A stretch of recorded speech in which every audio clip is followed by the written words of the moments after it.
2027 में उत्तर प्रदेश में किसकी सरकार बनेगी? क्या योगी आदित्यनाथ जीत की हैट्रिक बनाएंगे या फिर अखिलेश यादव पलटवार करेंगे और उनकी साइकिल दौड़ पड़ेगी? दरअसल दैनिक भास्कर का सर्वे आया है और भास्कर के सर्वे में साफ हो गया है कि उत्तर प्रदेश में इस बार किसकी सरकार बन रही है। कांटे का मुकाबला है या फिर मुकाबला एक तरफा होगा? क्या 2017 जैसा हाल होगा या 2012 में जैसे समाजवादी पार्टी ने पलटवार किया था वैसा हाल होगा? मायावती का क्या होगा? और इसके अलावा संजय निषाद, अनुप्रिया पटेल, इन दलों का क्या होगा? क्या छोटे दल 2027 में यूपी में सत्ता का खेल बनाएंगे, बिगाड़ेंगे, या फिर साफ हो जाएगा सुपड़ा उनका? विस्तार से आपको बताता हूं। नमस्ते, मेरा नाम रजत त्रिपाठी है और दैनिक भास्कर ने जो सर्वे किया है उस सर्वे के बारे में आपको बताऊंगा। लेकिन उससे पहले अगर आप लोगों ने लोक सेवा न्यूज़ को सब्सक्राइब नहीं किया है तो आप चैनल को सब्सक्राइब कर लें। अब आपके स्क्रीन पर आंकड़े हैं पूरे उत्तर प्रदेश के सर्वे को लेकर के। 2027 में किसकी सरकार यूपी में, जो सर्वे किया है और अंतर भी बता दिया है दैनिक भास्कर ने। भारतीय जनता पार्टी को 256 सीटें मिलने का अनुमान है और 2022 में बीजेपी के खाते में 258 सीटें गई थी, तो मतलब 2 सीटों का घाटा होता हुआ दिख रहा है। इसके अलावा समाजवादी पार्टी के खाते में 135 सीट जाने की संभावना है, जबकि 2022 में 107 सीटें आई थी, मतलब सपा को 28 सीटों का फायदा होता हुआ दिख रहा है। जयंत चौधरी की आरएलडी को नुकसान होता दिख रहा है। 27 के सर्वे के मुताबिक 4 सीटें जाने का अनुमान है, जबकि 9 सीटें 2022 में आई थी, 5 सीटों का नुकसान दिख रहा है। अनुप्रिया पटेल की अपना दल यश को भी तगड़ा झटका लगता हुआ दिख रहा है। 3 सीटें जीतती हुई दिख रही हैं सर्वे के मुताबिक, जबकि 2022 में 13 सीटों पर जीत हासिल की थी, मतलब 10 सीटों का नुकसान सीधे तौर पर दिख रहा है। इसके अलावा ओम प्रकाश राजभर की सुभाषपा का हाल खाता खुलता हुआ नहीं दिख रहा है। 2022 में 6 सीटें मिली थी, सपा के साथ गठबंधन में थे, लेकिन अब बीजेपी के साथ गठबंधन में है। ऐसे इस बार इन्हें पूरा घाटा होता हुआ दिख रहा है। इसके अलावा निषाद पार्टी के खाते में 1 सीट जाते हुई दिख रही है, जबकि 2022 में इनके खाते में 5 सीटें गई थी। इसके अलावा जेडीएल के खाते में 1 सीट, 2022 में इनके खाते में 2 सीटें गई थी। कांग्रेस के खाते में 2 सीट और 2000 अगर हम बात करें 22 में भी 2 सीटें आई थी और बसपा 1 और 1 पर ही रहेगी, तो बसपा का भी कुछ अकाउंट बढ़ता हुआ नहीं दिख रहा है। तो ये दैनिक भास्कर का सर्वे है। एक बार फिर से भारतीय जनता पार्टी की सरकार बनती हुई दिख रही है और योगी आदित्यनाथ की अगुवाई में बीजेपी जीत का हैट्रिक लगाती हुई दिख रही है। हालांकि अब ये सर्वे ऐसे वक्त में सामने आया है जब अभी यूपी चुनाव में ठीक ठाक एक लंबा वक्त है, लेकिन आगे क्या होगा, क्योंकि मुद्दे बदलते और बिगड़ते रहते हैं। और साथ ही इसमें क्षेत्रवार आंकड़े हैं कि पूर्वांचल में किसकी क्या पोजीशन रहने वाली है, ब्रज में कैसा हाल होगा, पश्चिम में क्या हाल होगा, अवध में क्या हाल होगा। तो एक एक करके दैनिक भास्कर का जो सर्वे है उसके बारे में आपको बताते हैं। सबसे पहले बात पूर्वांचल की करते हैं।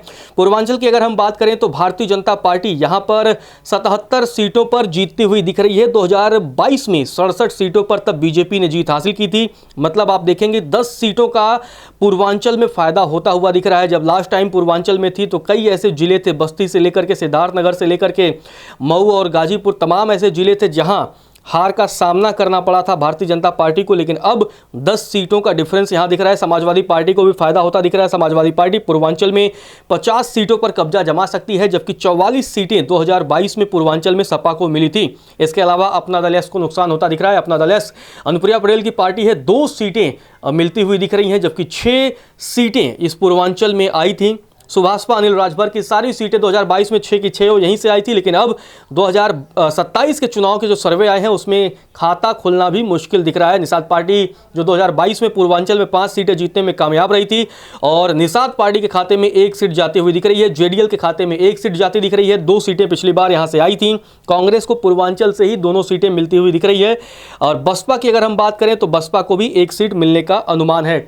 तो ये पूर्वांचल का समीकरण है कि पूर्वांचल में बीजेपी और समाजवादी पार्टी को फायदा होता हुआ दिख रहा है। मतलब जो यहाँ पर क्षेत्रीय दल है, छोटे दल है, अनुप्रिया पटेल की बात करें, ओम प्रकाश राजभर की बात करें, संजय निषाद की बात करें, तो इन दलों को ये तगड़ा नुकसान होता हुआ दिखाई दे रहा है। अब इसके बाद लौटते हैं अवध की तरफ।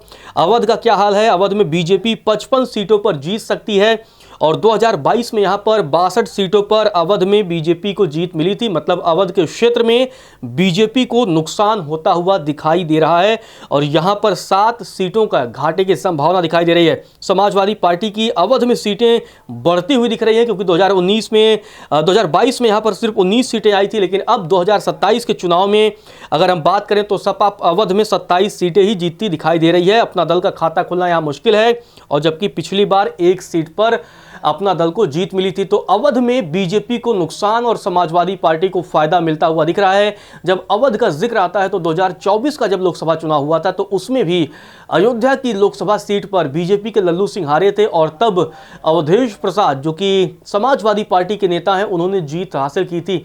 इसके बाद अब हम चलते हैं पश्चिम उत्तर प्रदेश। पश्चिम उत्तर प्रदेश किसका होगा? पश्चिम उत्तर प्रदेश की अगर हम बात करें तो भारतीय जनता पार्टी यहां पर 56 सीटें जीत सकती है और 2022 में यहां पर 47 सीटों पर ही बीजेपी को जीत मिली थी। तो यहां पर बीजेपी को पश्चिम में फायदा होता हुआ दिख रहा है। समाजवादी पार्टी को थोड़ा सा फायदा नुकसान होता दिख रहा है 2 सीटों का, क्योंकि 2022 में 22 सीटें पश्चिम में आई थी और 2027 में 20 सीटें यहां पर समाजवादी पार्टी जीत सकती है। आरएलडी की अगर हम बात करें तो आरएलडी को नुकसान होता हुआ दिखाई दे रहा है। 2027 में महज 3 सीटों का अनुमान है, जबकि 8 सीटें 2022 में यहां पर आरएलडी ने जीत हासिल की थी। इसके अलावा अपना दल एस जो कि 2 सीटें पिछली बार जीती थी और 27 में खाता खुलना हुआ मुश्किल दिख रहा है। तो पश्चिम उत्तर प्रदेश में जयंत चौधरी को तगड़ा नुकसान। आपको बता दें कि ये भी 22 में जब चुनाव हुआ था तब ये सपा के साथ गठबंधन में थे और अब सपा छोड़ने का खामियाजा भी भुगतते हुए दिखाई संभावना है कि जयंत चौधरी को दे, क्योंकि यहाँ बीजेपी को तो प्रॉफिट हो रहा है लेकिन जयंत चौधरी को ये तगड़ा नुकसान होता दिखाई दे रहा है। अब बात करते हैं ब्रज का क्या हाल है। ब्रज की अगर हम बात करें तो बीजेपी के खाते में 38 सीटें जाती दिख रही हैं। 2022 में यहाँ पर 45 सीटें आई थी, मतलब एक सीधा नुकसान 7 सीटों का यहाँ पर ब्रज में भारतीय जनता पार्टी को दिखाई दे रहा है। समाजवादी पार्टी के खाते में 17 सीटें जाती हुई नजर आ रही हैं, जबकि 2022 में यहाँ पर 10 सीटें आई थी। आरएलडी यहाँ पर 1 सीट पिछली बार भी थी और इस बार भी 1 सीट पर ही कब्जा जमा सकती है। तो ब्रज एक ऐसा क्षेत्र जहाँ पर जन्मभूमि को लेकर के बड़ी चर्चा रही और इसके अलावा अगर हम बात करें तो बांके बिहारी कॉरिडोर को लेकर बहुत चर्चा रही। तो ऐसे सिचुएशन में यहाँ पर बीजेपी को नुकसान होता दिखाई दे रहा है जबकि सपा को प्रॉफिट। अब चलते हैं बुंदेलखंड की तरफ कि बुंदेलखंड का क्या हाल होगा। बुंदेलखंड की अगर हम बात करें तो यहाँ पर भारतीय जनता पार्टी 30 सीटें 2027 में जीत सकती है, जबकि 2022 में यहाँ पर 37 सीटों पर बीजेपी को जीत मिली थी। तो यहाँ पर भी घाटा होता 7 सीटों का दिखाई दे रहा है।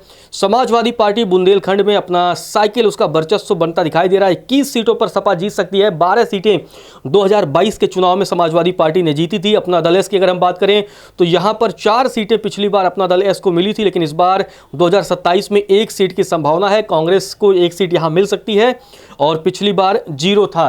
तो ये दैनिक भास्कर का सर्वे था और इस सर्वे को लेकर अब चर्चाओं का बाजार भी गर्म है, क्योंकि क्या जो सर्वे है उसके मुताबिक तो ओवरऑल जो योगी आदित्यनाथ का फैक्टर है, भारतीय जनता पार्टी का फैक्टर है, वो फैक्टर सफल होता दिखाई दे रहा है। लेकिन इसी के बीच यूजीसी का भी मुद्दा है। तो क्या यूजीसी बीजेपी को नुकसान पहुंचाएगी? क्योंकि अब जातिगत समीकरण, अब पीडीए के समीकरण की बात समाजवादी पार्टी लगातार कर रही है। लेकिन जिस तरीके से बसपा को काफ़ी अंडररेट किया गया है, लेकिन कई जानकारों का ये कहना है कि बसपा कमबैक कर सकती है। मायावती पर्दे के पीछे से ही सवर्णों को लेकर के और अपने दलित कोर वोट बैंक के साथ यूपी की राजनीति में आने वाले वक्त में खेला कर सकती हैं। अब क्या कुछ होगा ये तो 27 में पता लगेगा, लेकिन उससे पहले चर्चाओं का बाजार गर्म है। और आपका क्या मानना है कि इस बार यूपी में किसकी सरकार बन रही है?